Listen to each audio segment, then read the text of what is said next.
ক্ষমতায় টিকে থাকতে আওয়ামী লীগ সরকার বিডিআর হত্যাকাণ্ড ঘটিয়েছে।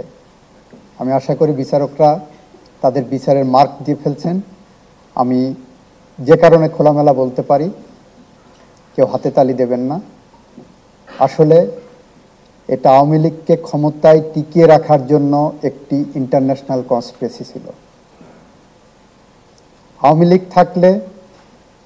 লীগ ক্ষমতায় থাকলে বাংলাদেশের উপরে আধিপত্যবাদী শক্তির, সাম্রাজ্যবাদী শক্তির, দখলদারিত্ববাদী শক্তির যে পথ সুগম হয়, কুসুমাস্তীর্ণ হয়, সেইটা করার জন্যই আমাদের বাংলাদেশের বহুল প্রচলিত একটি প্রবাদ আছে, বিয়ের রাতে বিড়াল মেরে নিতে হয়। জানুয়ারিতে ক্ষমতা নিলেন, ফেব্রুয়ারিতে এত বড় একটি হত্যাকাণ্ড দিয়ে ঝিকে মেরে বউকে শেখানোর মতো করে সমস্ত সেক্টরকে আপনি একটা আতঙ্ক ছড়িয়ে দিলেন।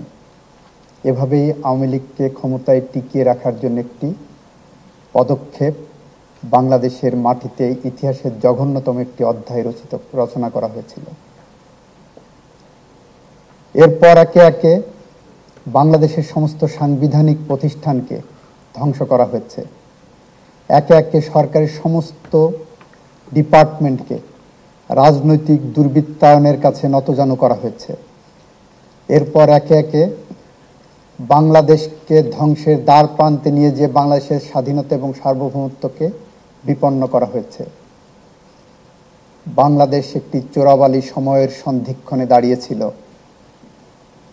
আমরা শুনেছি একটি বন্ধু রাষ্ট্র বন্ধুত্বের হাত বাড়িয়ে দেওয়ার নাম করে বাংলাদেশের লুটপাটের রাজত্ব কায়েম করেছিলেন।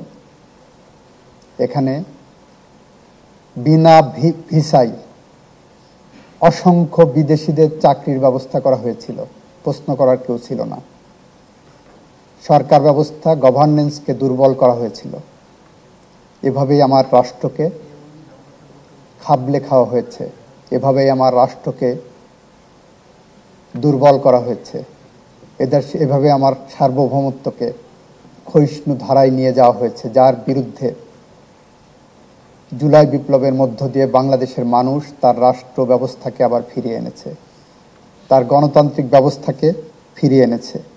এখন প্রশ্ন উঠেছে পঞ্চদশ সংশোধনী 2011 সালে পাশ করার মধ্য দিয়ে ক্ষমতা পাকাপোক্ত করা হয়েছে।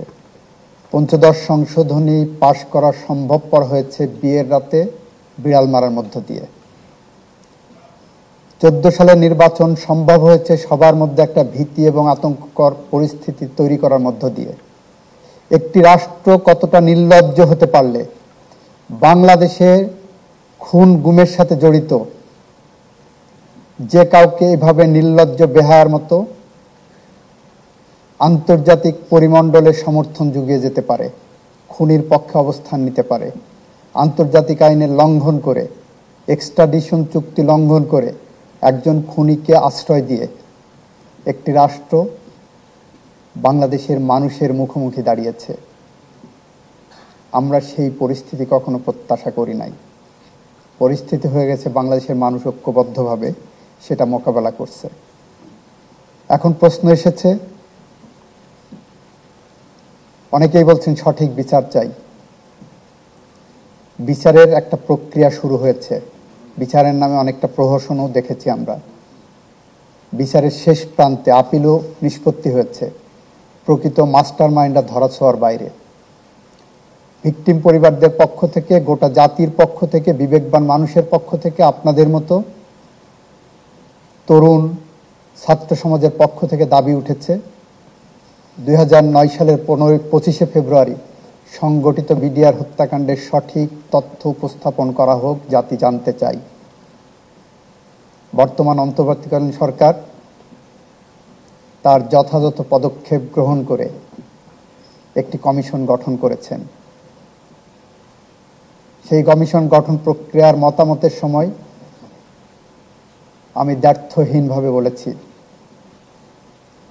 এমন একজন মানুষকে দিয়ে কমিশন গঠন করেন যে তার সমস্ত ভয় ভীতি উপেক্ষা করে সত্য উপস্থাপন করতে কুণ্ঠিত হবে না, ব্যর্থ হবে না, ভীত হবে না, আতঙ্কিত হবে না, যে সত্যের পক্ষে দাঁড়িয়ে দেশের জন্য তার জীবন বিপন্ন করতে প্রস্তুত থাকবে।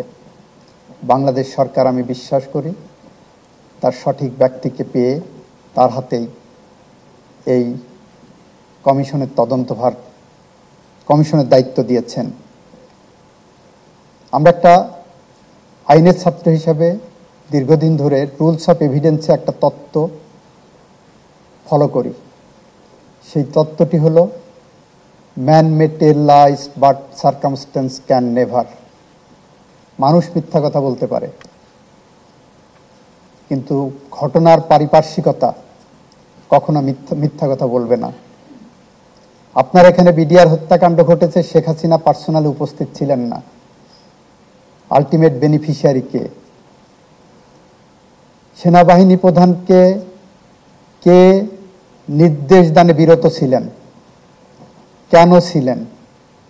কেন রাজনৈতিক নেতৃত্ব ওখানে বিডিআরের ওখানে যে হারবারিং করেছে? ব্রেকফাস্ট, টিফিন কিংবা স্ন্যাক টাইমে মজাদার আয়োজন মানে অল টাইম ব্রেড।